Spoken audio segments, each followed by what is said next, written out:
नमस्कार साथियों, स्वागत है आपका KR एग्ज़ाम क्रैकर्स में। उम्मीद करते हैं दोस्तों आपकी स्टडी सुचारू रूप से चल रही होगी और आप पूरे मन के साथ अपनी पढ़ाई में पूरा ध्यान दे रहे होंगे। जैसा कि आपको पता है आपकी आगामी टेट की परीक्षा बहुत ही जल्दी होने वाली है, इसलिए उम्मीद करते हैं दोस्तों आप अपने पढ़ाई में पूरी तरह से फोकस से जुटे होंगे। तो दोस्तों आज का हमारा टॉपिक है अधिगम के प्रकार एवं अधिगम के क्षेत्र। दोस्तों जो अधिगम के प्रकार हैं वो गैनी के द्वारा दिए गए हैं। दोस्तों ये कहीं कहीं आपको गैगने भी मिल सकते हैं इनका नाम, इसलिए इसमें कंफ्यूज होने की ज़रूरत नहीं है। तो दोस्तों पहला क्वेश्चन आपकी स्क्रीन पर है, कह रहा है गैने के अधिगम सोपान का सही क्रम है। क्योंकि जो गैने का सिद्धांत है वो उसके अधिगम सोपान का सिद्धांत भी कहते हैं गैने के, क्योंकि उन्होंने अधिगम को एक सोपान में व्यवस्थित किया था, एक क्रम में व्यवस्थित किया था कि अधिगम किस किस प्रकार से हो सकता है।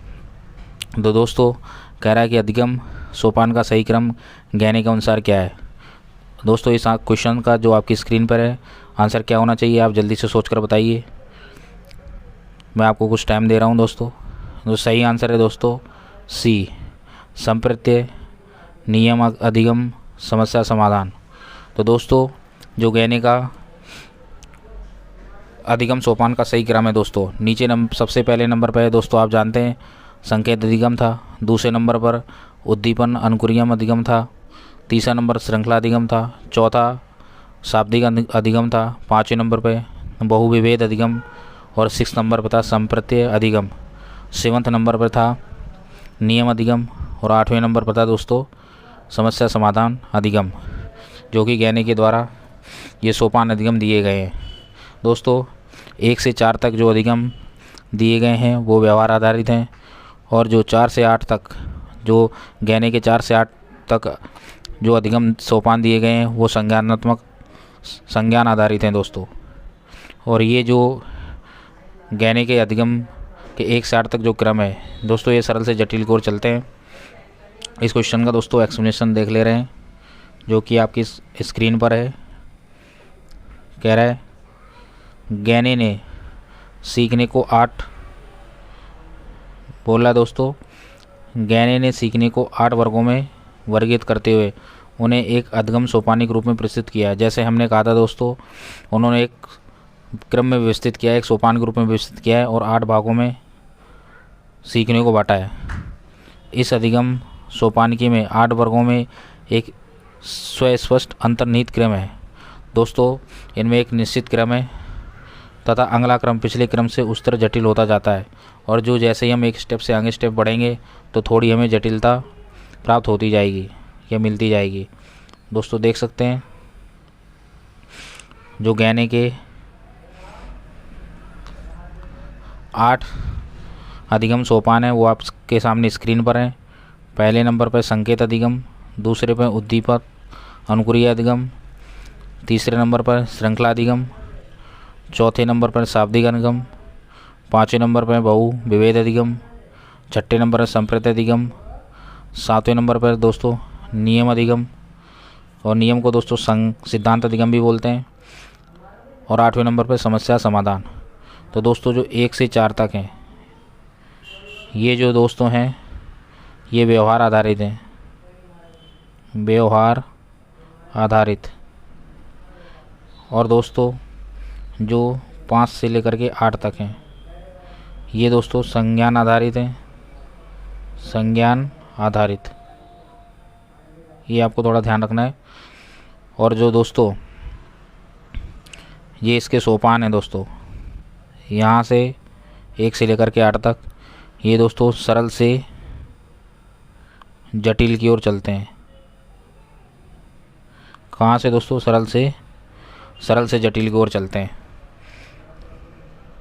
और पहले स्तर से जैसे हम दूसरे स्तर में जाएंगे तो हमें थोड़ी कठिनाई होगी, दूसरे से तीसरे में जाएंगे और कठिनाई होगी। तो दोस्तों कठिनाई का क्रम इसका इस तरह से बढ़ता जाता है, तो ये सरल से जटिल की ओर होता है। दोस्तों चलते हैं नेक्स्ट क्वेश्चन की तरफ जो कि आपकी स्क्रीन पर है। उम्मीद करते हैं दोस्तों क्वेश्चन आपको समझ में आया होगा। दोस्तों कह रहा है रिक्त स्थान भरिए, गैने के अधिगम पदानुक्रम में अधिगम की सर्वोच्च अवस्था क्या है। तो दोस्तों अधिगम की सर्वोच्च अवस्था क्या है गैने के पदानुक्रम में, जो गहने का अधिगम पदानुक्रम है उसमें अधिगम, तो आपने देखा सबसे टॉप पर दोस्तों क्या है, समस्या समाधान। सबसे टॉप पर दोस्तों क्या है, समस्या समाधान। तो इसका सही आंसर दोस्तों क्या है, समस्या समाधान। बहुत ही दोस्तों ईजी हो गया क्वेश्चन एक्सप्लेनेशन समझने के बाद। देख लीजिए दोस्तों आप, गहने के सीखने को 8 वर्गों में वर्गीकृत करते हुए उन्हें एक अधिगम सोपानिक रूप में प्रस्तुत किया है। इस अधिगम सोपानिकी के 8 वर्गों में से सुस्पष्ट अंतर्निहित क्रम व्यवस्थित है तथा अगला क्रम पिछले क्रम से उच्चतर एवं जटिल होता जाता है। दोस्तों कह रहा है कि जो गहने के अधिगम सोपान है उनको 8 भागों में विभाजित किया है, जैसा कि मैंने बताया आपको। और जैसे हम अगले स्तर पर जाएंगे तो वो थोड़ा जटिल होता चला जाएगा। दोस्तों देखिए यहाँ आपके सामने 8 अधिगम स्तर हैं इसके। पहले नंबर पर जैसा मैंने बता चुका हूँ संकेत, उद्दीपन, श्रृंखला। तीसरे नंबर पर चौथा शाब्दिक, बहुविभेद। 5वें नंबर संप्रेत्य, 6 नंबर पर सिद्धांत और 7वें नंबर पर समस्या समाधान। तो जो सिद्धांत को दोस्तों नियम भी बोलते हैं, नियम अधिगम भी बोल सकते हैं, जो 7वें नंबर का है। चलते हैं दोस्तों नेक्स्ट क्वेश्चन की तरफ। नेक्स्ट क्वेश्चन दोस्तों आपकी स्क्रीन पर है। बहुत ही अच्छा क्वेश्चन है दोस्तों। कह रहा है निम्नलिखित में से कौन सा अधिगम क्षेत्र नहीं है, अधिगम के अंतर्गत कौन सा क्षेत्र नहीं आता है। दोस्तों एक्सप्लेनेशन है। पहला ऑप्शन दे रखा है संज्ञात्मक। संज्ञात्मक क्षेत्र दोस्तों अधिगम के क्षेत्र में आता है। भावात्मक भी आता है, क्रियात्मक भी आता है और आध्यात्मिक दोस्तों ये नहीं आता।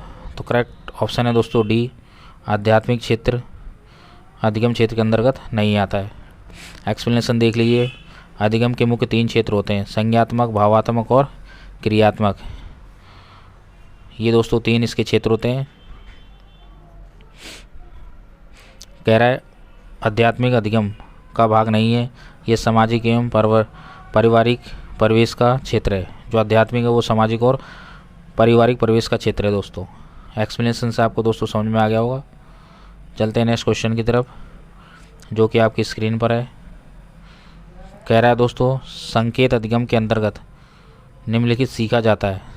संकेत अधिगम के अंदर हम क्या सीख सकते हैं दोस्तों, पारस्परिक अनुकूलन। क्या सीखते हैं दोस्तों, पारस्परिक अनुकूलन हम सीखते हैं।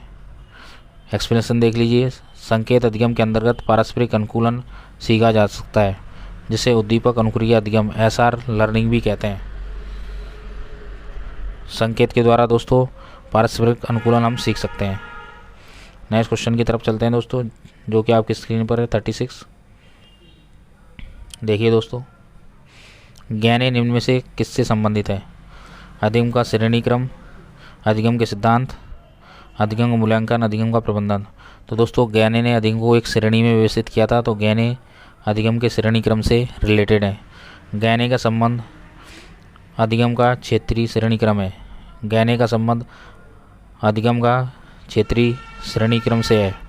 गहने द्वारा लिखित किताब द कंडीशन ऑफ लर्निंग में दोस्तों गहने किताब कौन सी है, मोस्ट इम्पोर्टेंट चीज़ है द कंडीशन ऑफ लर्निंग। इसको याद रख लीजिए अच्छे से। कौन सी दोस्तों, द कंडीशन ऑफ लर्निंग।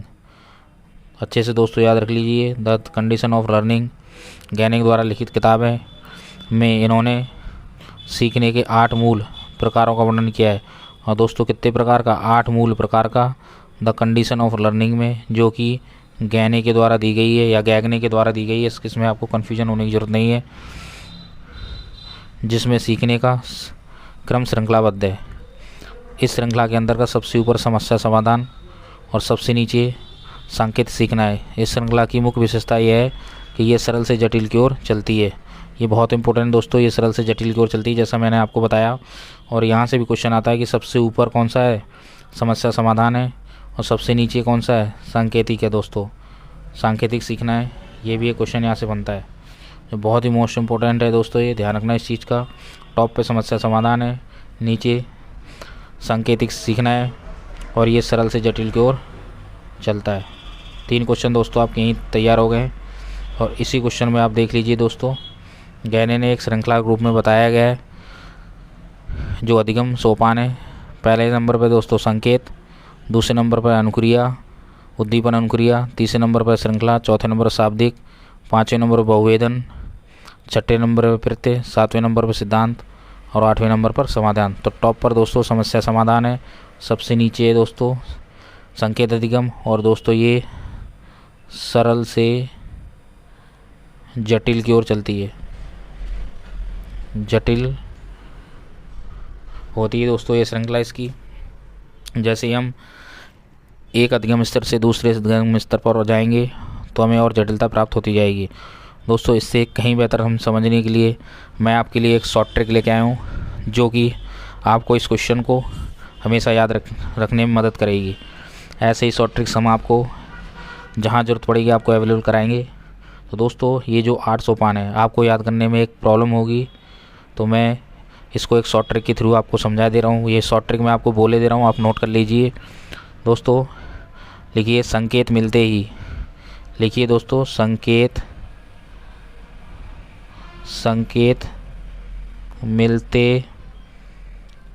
मिलते ही मन में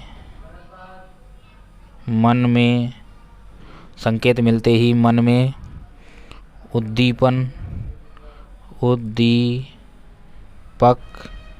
की श्रृंखला बनी। दोस्तों इसमें लिखा नहीं जा रहा है इसलिए मैं आपको बोले दे रहा हूँ, आप इसको नोट कर लीजिए सही से। संकेत मिलते ही मन में उद्दीपन की श्रृंखला बनी। मैं फिर इस लाइन को बोल रहा हूँ दोस्तों, पहली लाइन है संकेत मिलते ही मन में उद्दीपन की श्रृंखला बनी। तो दोस्तों आपको 3 सोपान याद हो गए। संकेत मिलते ही मतलब पहले नंबर पर संकेत मिलते ही मन में उद्दीपक अनुक्रिया अधिगम उद्दीपन की श्रृंखला बनी। तो दोस्तों ये टॉप 3 के आप नीचे के तैयार हो चुके हैं कि संकेत मिलते ही मन में उद्दीपन की श्रृंखला बनी, इससे ये 3 कवर हो गए। फिर अगले दोस्तों देखिए, फिर क्या, उसी लाइन के आगे लिख लीजिए फिर क्या शाब्दिक बहुवेद हो गया। फिर दोस्तों क्या हो गया, शाब्दिक बहुवेद हो गया। फिर क्या हो गया, इससे 2 कवर हो गए दोस्तों। चौथा और पांचवा शाब्दिक बहुवेद हो गया, जिसे प्रत्यय या संप्रत्यय सिद्धांत द्वारा समस्या समाधान किया गया। जिसे प्रत्यय को दोस्तों संप्रत्यय भी बोलते हैं, प्रत्यय या संप्रत्यय सिद्धांत द्वारा समस्या समाधान किया गया। उसके बाद ये 3 हो गए। तो दोस्तों एक बार मैं पूरी लाइन बोले दे रहा हूँ, आप अच्छे से इसको रिकॉल करिए, लिख लीजिए दोस्तों। संकेत मिलते ही मन में उद्दीपन की श्रृंखला बनी, जिससे ये 3 कंप्लीट हो गए। संकेत मिलते ही मन में उद्दीपन की श्रृंखला बनी। फिर क्या, शाब्दिक बहुवेद हो गया। फिर दोस्तों क्या हो गया, शाब्दिक बहुवेद हो गया, जिसे प्रत्यय या संप्रत्यय सिद्धांत द्वारा समस्या समाधान किया गया। दोस्तों उम्मीद करते हैं आपको समझ में आ गया हो, क्योंकि मैं स्क्रीन पर लिख नहीं रहा हूँ, स्क्रीन छोटी पड़ रही है दोस्तों, इसलिए आपको एक बार फिर से इस लाइन को मैं बोले दे रहा हूँ, जो लाइन मैंने बनाई है, इससे आपको ये लर्न करने में मदद मिलेगी। मैं दोबारा से एक बार रिवाइज कर दे रहा हूँ। संकेत मिलते ही मन में उद्दीपन की श्रृंखला बनी। फिर क्या, शाब्दिक बहुवेद हो गया, जिसे संप्रत्यय सिद्धांत द्वारा समस्या समाधान किया गया। दोस्तों उम्मीद करता हूँ आपको अच्छी से समझ में आई होगी। चलते हैं नेक्स्ट क्वेश्चन की तरफ, जो 37 क्वेश्चन है। व्यवहार का पक्ष ... हो आता है। तो दोस्तों 37 का आंसर क्या है, सीखने के कॉग्निटिव क्षेत्र में आता है। दोस्तों व्यवहार का करना पक्ष, ये पूछ रहा है दोस्तों, व्यवहार का जो करना पक्ष है, व्यवहार का करना पक्ष किस क्षेत्र में आता है, सीखने के गति कॉग्निटिव क्षेत्र में आता है। दोस्तों इसका सही आंसर है ए, सीखने के गति कॉग्निटिव क्षेत्र में आता है, जो व्यवहार का करना पक्ष आता है। जैसे हम व्यवहार में कुछ करते हैं, अनुकरण करते हैं, कुछ करते हैं, तो सीखने के गति कॉग्निटिव क्षेत्र में आता है। जैसे हम छोटा बच्चा होता है, माँ बाप उसको चलना सिखाते हैं, तो वो धीरे धीरे वैसे ही चलना सीखने लगता है। तो ये जो दोस्तों है सीखने के गति कॉग्निटिव क्षेत्र में आता है। एक्सप्लेनेशन दोस्तों देख सकते हैं आप, आपकी स्क्रीन पर है। एक्सप्लेनेशन से देखिए दोस्तों, व्यवहार करना पक्ष सीखने के शारीरिक गति क्षेत्र के अंतर्गत आता है। शरीर गति क्षेत्र के अंतर्गत शारीरिक संचालन, शारीरिक क्रिया, शरीर पर नियंत्रण, दृढ़ीकरण क्रियाएं आदि आती हैं, जिसके माध्यम से व्यवहार किया जा सकता है। व्यवहार किया जा सकता है। सॉरी दोस्तों, एक्सप्लेनेशन से आपको समझ में आ गया होगा कि एक्सप्लेनेशन बहुत ही अच्छी तरह से आपको समझा रहा है दोस्तों। नेक्स्ट क्वेश्चन जो 38 है आपकी स्क्रीन पर है दोस्तों, निम्नलिखित में से कौन सा सीखने का क्षेत्र है। दोस्तों आपको इनमें से बताना है कौन सा सीखने का क्षेत्र है। ये क्वेश्चन पहले भी आ चुका है, इसके ऑप्शन चेंज होंगे। आप बताइए दोस्तों क्या है सही है। दोस्तों सी, आध्यात्मिक। आध्यात्मिक दोस्तों सीखने का क्षेत्र है, ना ही भावात्मक दोस्तों सीखने का क्षेत्र है। सही आंसर दोस्तों इसका सी है, भावात्मक। जो सीखने का क्षेत्र है भावात्मक और नहीं है दोस्तों, आध्यात्मिक नहीं है, अनुभविक नहीं है और व्यावसायिक नहीं है। ये तीन नहीं है। ये क्वेश्चन हम पहले भी दोस्तों करा चुके हैं। एक्सप्लेनेशन दोस्तों देख लीजिए।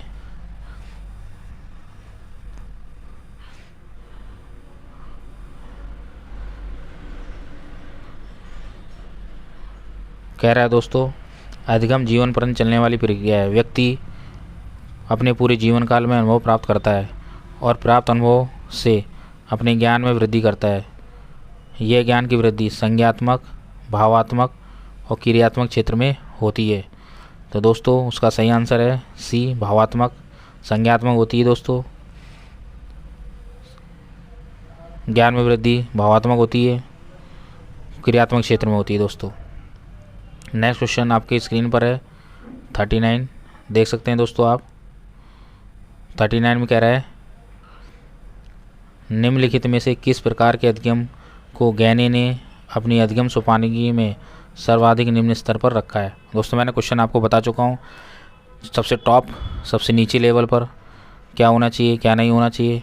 तो दोस्तों सबसे टॉप पर आपको बताया था मैंने समस्या समाधान होता है, और सबसे नीचे क्या होता है तो संकेत अधिगम होता है। क्या होता है दोस्तों, संकेत अधिगम होता है। तो इसका सही आंसर है 39 का दोस्तों सी। देख लीजिए आप, एक्सप्लेनेशन से समझ सकते हैं खुद दोस्तों। देखिए दोस्तों पूछ रहा है कि निम्न स्तर पर सोपानकी की सर्वाधिक निम्न स्तर पर संकेत अधिगम, मैंने बताया जैसे दोस्तों आपको। देखिए यहाँ से आप समझ सकते हैं, पहले नंबर पर समस्या समाधान, दूसरे नंबर पर सिद्धांत अधिगम, नीचे से चलते हैं दोस्तों। सबसे टॉप पर है समस्या समाधान और सबसे नीचे है संकेत अधिगम। जी दोस्तों सबसे नीचे संकेत अधिगम और सबसे टॉप पर है समस्या समाधान अधिगम दोस्तों। और इन सभी को मैंने एक लाइन बनाई है दोस्तों, उन लाइनों से आप याद कर सकते हैं। उन लाइन्स को मैं दोबारा से आपको रिवाइज कराए दे रहा हूँ, वो लाइन आप नोट कर लीजिए, कॉपी में लिख लीजिए दोस्तों। संकेत मिलते ही मन में उद्दीपन की श्रृंखला बनी। दोस्तों लिख लीजिए, संकेत मिलते ही मन में, संकेत मिलते ही मन में उद्दीपक की श्रृंखला बनी। तो दोस्तों 3 कवर हो गए, संकेत अधिगम, उद्दीपक अधिगम और श्रृंखला अधिगम, ये एक लाइन से। तो दोस्तों संकेत मिलते ही मन में उद्दीपन की क्या बनी, श्रृंखला बनी। नेक्स्ट लाइन क्या है, फिर क्या शाब्दिक बहुवेद हो गया। तो दोस्तों इस लाइन से 2 अधिगम कवर हो गया आपका, चौथे नंबर का और ये 5वें नंबर का। आप कभी भूलेंगे नहीं ज़िंदगी में दोस्तों, ऐसे मैंने शॉर्ट ट्रिक आपको बता दी बेहतरीन। फिर क्या शाब्दिक बहुवेद हो गया। अब दोस्तों नेक्स्ट लाइन में चलते हैं, फिर क्या शाब्दिक बहुवेद हो गया, ये कंप्लीट हो गई लाइन दोस्तों। फिर नेक्स्ट है जिसे संप्रत्यय को प्रति बोल सकते हैं दोस्तों, संप्रत्यय सिद्धांत द्वारा समस्या समाधान किया गया। तो दोस्तों इस लाइन से आपके 3 अधिगम सोपान कवर हो रहे हैं। एक तो संप्रत्यय 6वें नंबर पर है दोस्तों, उसके बाद 7वीं में सिद्धांत और 8वें नंबर पर समस्या समाधान। 6ठा संप्रेत हो गया, 7वां सिद्धांत अधिगम हो गया, 8वां समस्या समाधान अधिगम हो गया। तो दोस्तों सिद्धांत को हम क्या बोलते हैं? नियम अधिगम भी बोलते हैं। तो उम्मीद करता हूँ दोस्तों ये चीज़ आपको समझ में आई होगी। इस लाइन को मैं दोबारा बोले दे रहा हूँ, जिससे संप्रेत सिद्धांत द्वारा समस्या समाधान किया गया। इस दोस्तों ये जो है आपके सामने सिद्धांत अधिगम, इसको नियम अधिगम भी बोलते हैं, नियम अधिगम। और दोस्तों इसको संप्रेत को प्रत्य अधिगम भी बोल सकते हैं, एक ही बात है, कन्फ्यूज नहीं होना आपको। तो मैंने थोड़ा सा दोस्तों आपको इजी किया है, ये गैने के सिद्धांत को याद करने का तरीका बताया है। देख सकते हैं दोस्तों, गैने ने अपने अधिगम सोपानकी में संकेत अधिगम को सर्वाधिक नीचे स्तर पर रखा है।